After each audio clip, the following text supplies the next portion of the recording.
Bonjour.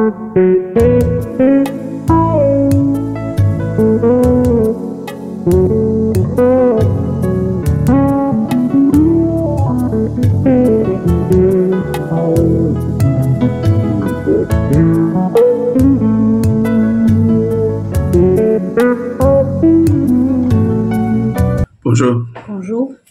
Bienvenue sur la Maison du Père, que le Seigneur vous bénisse. En ce dimanche, nous sommes heureux de vous retrouver et parce que nous allons continuer notre étude sur celui qu'on appelle le Consolateur. Alors, je vais commencer par vous relater une histoire. Il y avait donc un homme qui n'aimait pas les robots. Il ne les aimait pas parce que, étant enfant, ses parents ont malheureusement été tués par des robots. Et en tant qu'adulte, après avoir fini ses études, il s'est retrouvé à travailler avec des robots. Et un de ses collègues lui a fait savoir que il n'y avait pas à craindre les robots. Parce que tout dépendait de la programmation, en fait, que ces robots-là ont eu. Si vous programmez un robot pour tuer, il tuera. Et si vous programmez un robot pour vous faire des repas ou pour vous servir des repas, il le fera aussi. Ce même principe, on peut dire que Internet en fait partie. Dépendant de comment est-ce que vous utilisez Internet, cela peut être bon ou cela peut être mauvais. Tout dépend donc de la programmation et de l'usage que l'on fait.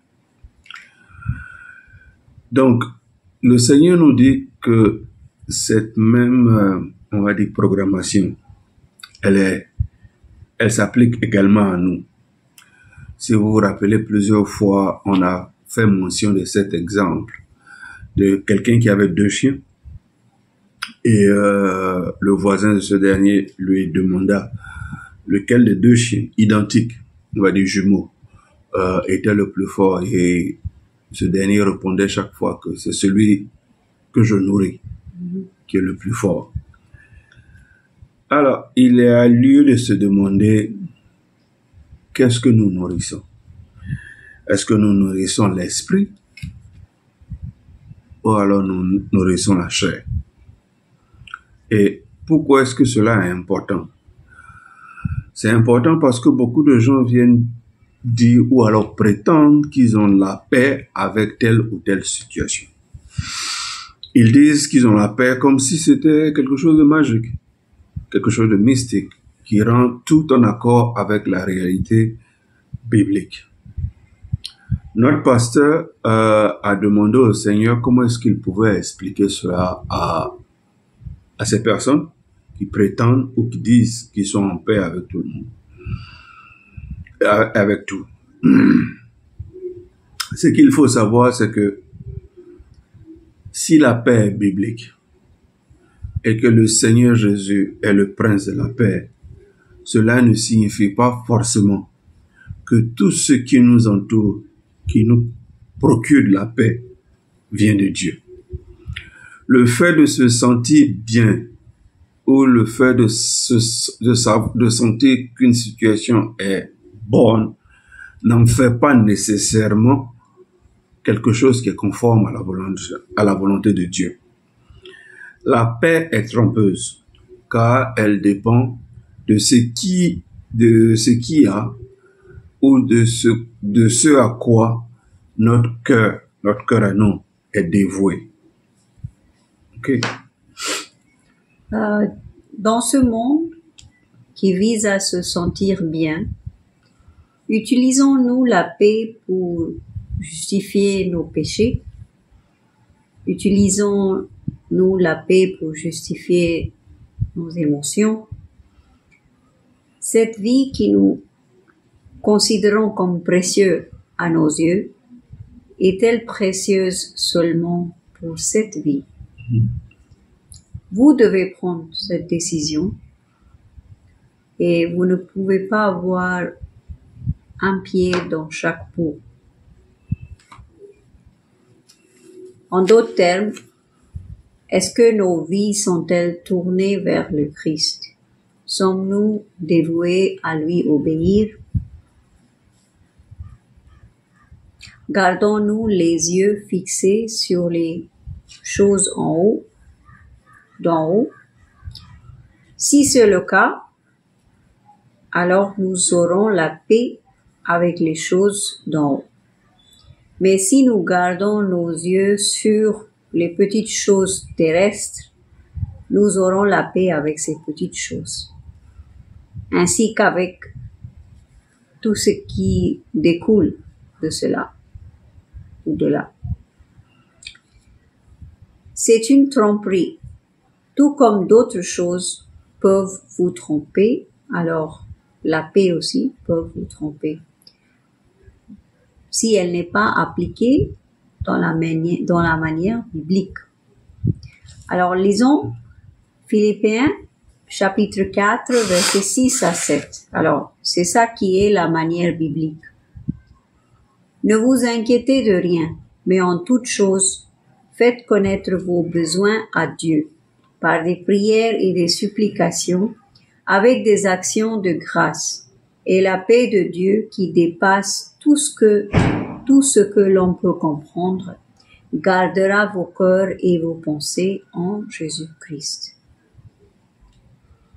Alors, la paix dépend de là où vous mettez votre esprit. Ce qui vous donne la paix, est-ce la parole de Dieu?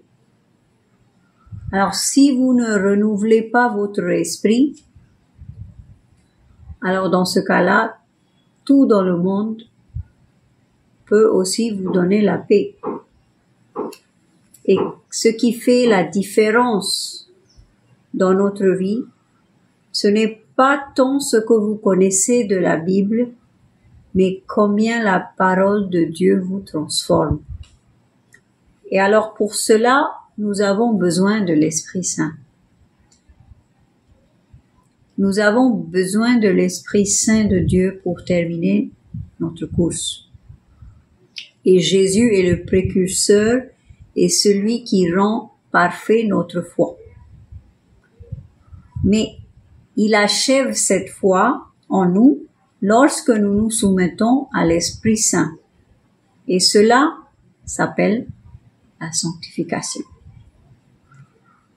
Vous ne pouvez pas le faire avec la force de votre chair, ni avec votre volonté, ni avec votre puissance musculaire.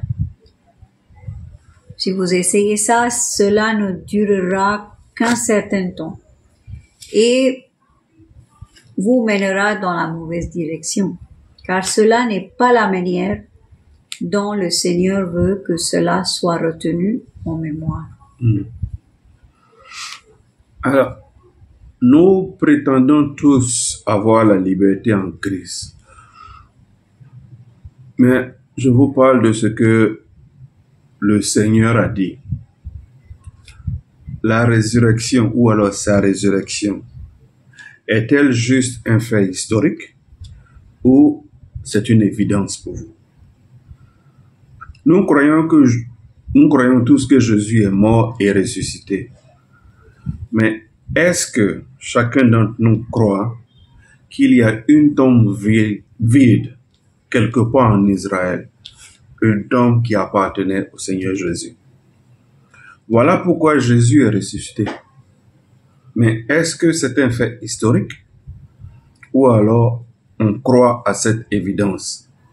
Et cette évidence est palpable dans notre vie, dans ce que nous faisons. Allons à Jean 11, versets 25 à 26. Je lui dis, je suis la résurrection et la vie. Celui qui croit en moi vivra. Quand même, il sera mort. Et quiconque vient et croit en moi ne mourra jamais. Crois-tu cela? C'est ce que nous dit la Bible. Est-ce qu'on croit en cela? Croyez-vous en cela ou c'est simplement un fait qui a existé? Est-ce que c'est quelque chose de vrai, de réel? Quelle est la preuve? comme le dit l'évangéliste Andrew Wommack, si jamais on vous arrêtait parce que vous êtes chrétien, est-ce qu'il y aurait suffisamment de preuves pour vous condamner? La dernière fois quand nous avons commencé cette étude, nous avons parlé d'être le sel. Lisons Matthieu 5,13, qui nous dit ceci. Vous êtes le sel de la terre, mais si le sel perd sa saveur, avec quoi le salera-t-on? Il ne sert plus qu'à être jeté dehors et foulé aux pieds par les hommes. Si on lit aussi Marc 9, les versets 49 et 50, il est écrit, chacun sera salé de feu. Tout sacrifice sera salé de sel. Le sel est une bonne chose. Mais si le sel devient insipide, avec quoi l'assaisonnerez-vous? Ayez du sel en vous-même et soyez en paix les uns avec les autres. Donc, ce sel est lié au fait d'être rempli avec le Saint-Esprit. Mais c'est aussi lié au fruit de cet esprit saint, de cet esprit, comme on l'a dit lors du dernier enseignement. Oui, et comme mentionné dans la Bible, tous les disciples sauf Jean ont été tués. Oui, on sait bien, Jean est mort de vieillesse, de même que les diacres qui sont mentionnés tous dans le livre de Actes au chapitre 6. Vous avez entendu parler de l'histoire de Stéphane qui a été martyrisé. Les autres, sauf Nicolas, ont été également martyrisés et Nicolas est devenu hérétique selon l'histoire de la tradition chrétienne.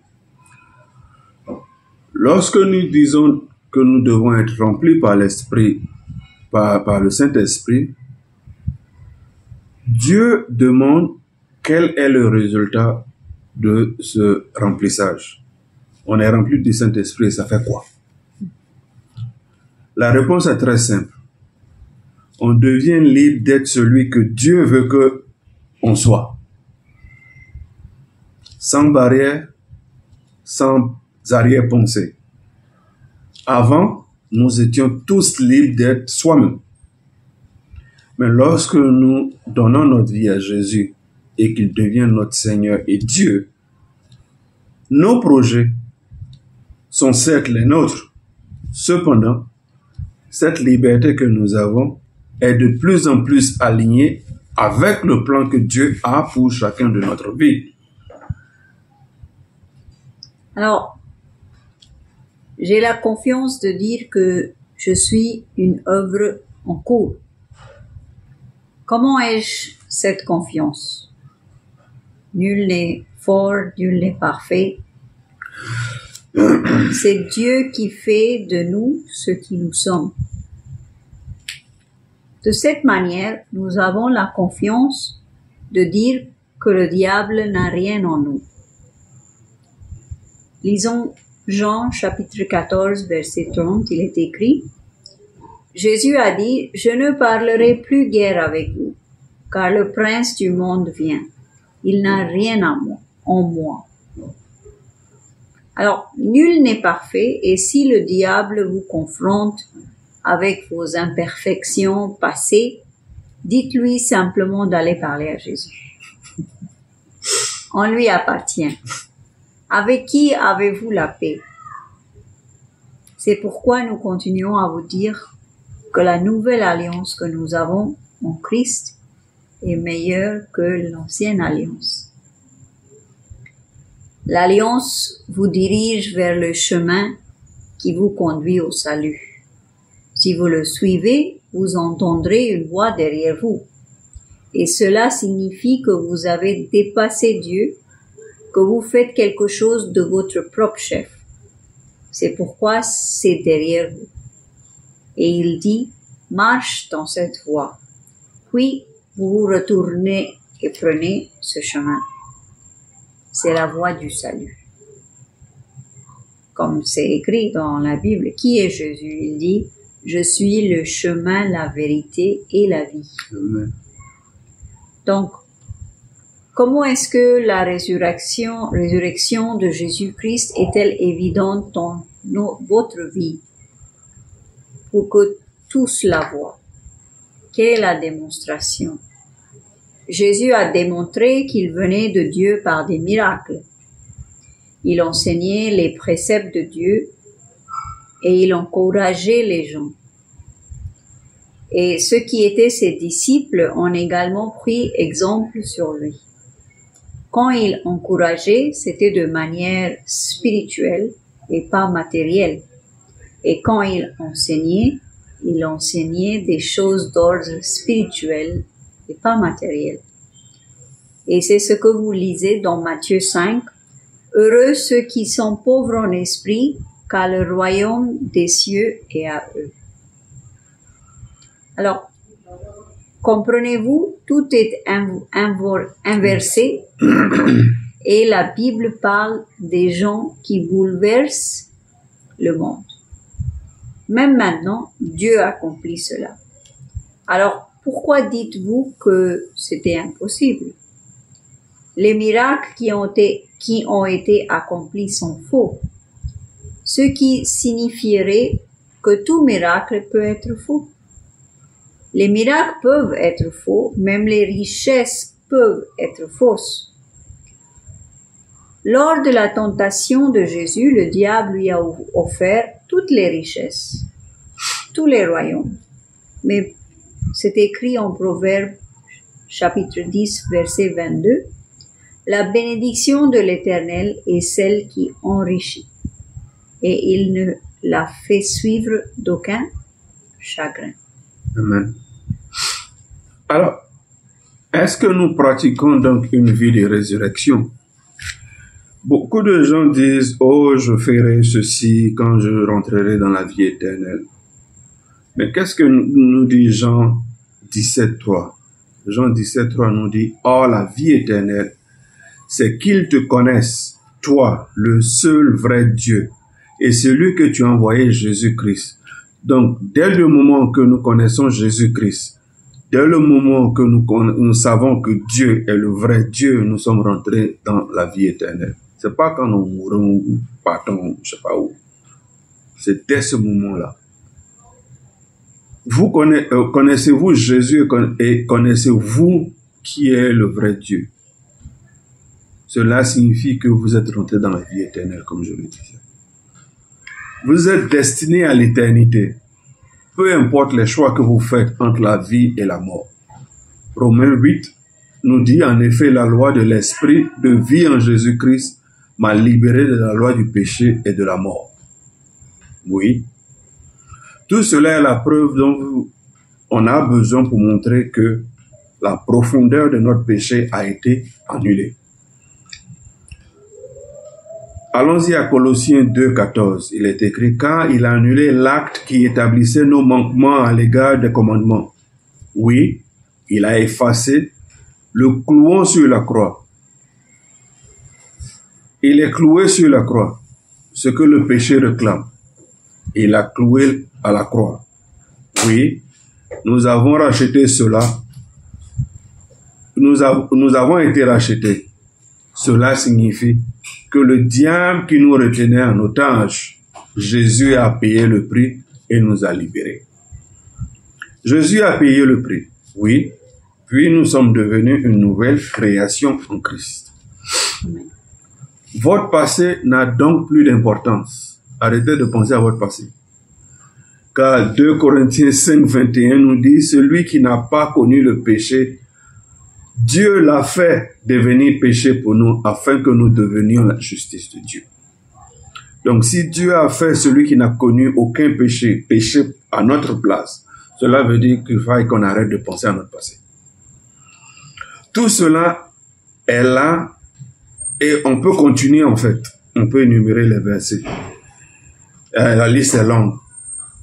Mais la vraie question, c'est comment est-ce que nous rendons cela évident dans notre vie? La seule façon, c'est de garder les yeux sur les choses d'en haut. Savez-vous comment les disciples de Jésus ont pu, ou alors ont rendu cela évident dans leur vie? Ils Ils n'avaient pas peur de la mort. Le sens de la vie ne signifiait rien pour eux. Quand on lit Matthieu 10, verset 28, il est écrit « Et ne craignez pas ceux qui tuent le corps et qui ne peuvent pas tuer l'âme. Craignez plutôt celui qui peut faire périr l'âme et le corps dans la guerre. » Alors, vous pouvez être là et faire cela que si vous êtes rempli par l'Esprit Saint. Et si seulement vous êtes rempli par l'Esprit Saint. Alors, lisons maintenant Éphésiens chapitre 6, verset 17. Il est écrit, « Prenez aussi le casque du salut et l'épée de l'Esprit, qui est la parole de Dieu. » Alors, Dieu qui achève ce qui me concerne. Allez à Colossiens 1, 27. À qui Dieu a voulu faire connaître quelle est la glorieuse richesse de ce mystère parmi les non-juifs, c'est-à-dire Christ en vous, l'espérance de la gloire. C'est la vie éternelle, le casque du salut, mais aussi lorsque vous dites à la pluie de ne pas tomber, elle cesse de tomber. Alors, qui est glorifié? Si vous êtes glorifié, alors quelque chose ne va pas chez vous. Laissez toujours Dieu être glorifié. La question est la suivante. Cette vie est-elle plus précieuse ou la vie éternelle est-elle plus précieuse pour vous? On ne vous dit pas de nous répondre. Vous ne pouvez pas le faire à moins que la parole de Dieu soit en vous et que vous soyez remplis du Esprit Saint. Et c'est pourquoi la Bible vous dit de garder les yeux fixés sur les réalités célestes. Et vous aurez besoin du Saint-Esprit pour le faire. Sans cela, vous serez inactifs. Vous vous souviendrez que ce n'est pas notre course, mais elle est devant nous. Cette course que nous devons courir. Nous ne pouvons pas courir que par la foi que le Seigneur nous donne, et nous ne pouvons soutenir dans cette course que si nous sommes remplis du Saint-Esprit. Et ce Saint-Esprit n'est pas une force magique et mystique qui se produit. Dieu n'est pas partiel. Il vous suffit de demander. Les disciples ont demandé et ils ont été remplis à plusieurs reprises de l'Esprit Saint. Alors, demandez et vous le recevrez. Bon dimanche à vous. Bon dimanche. Au revoir. À la prochaine. Au revoir.